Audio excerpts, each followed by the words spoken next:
আসসালামু আলাইকুম বন্ধুরা। তো ঢাকা বোর্ডের বাংলা প্রথম পত্রের এইচএসসি পরীক্ষার প্রথম পত্রের ঘ সেটের সমাধান তোমরা অবশ্যই মিলিয়ে নেবে। এখানে প্রথম প্রশ্নটি হচ্ছে রবীন্দ্রনাথ ঠাকুর কত সালে বাংলা সাহিত্যে নোবেল পুরস্কার পান। এটা হচ্ছে একের উত্তর হবে খ।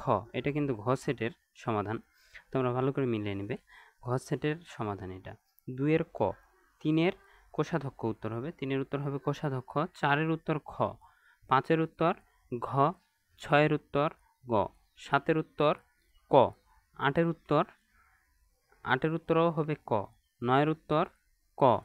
10-এর উত্তর এটা দেখে নেবে। 11-এর উত্তর ঘ।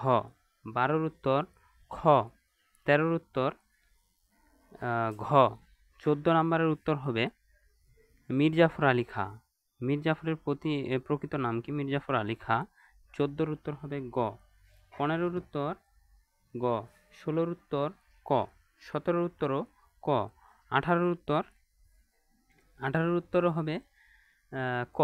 19-এর উত্তর ঘ। 20-এর উত্তর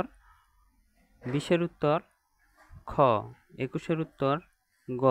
22-এর উত্তর ঘ। 23-এর উত্তর ক। 24-এর উত্তর 23-এর উত্তর গ। 24-এর উত্তর ক।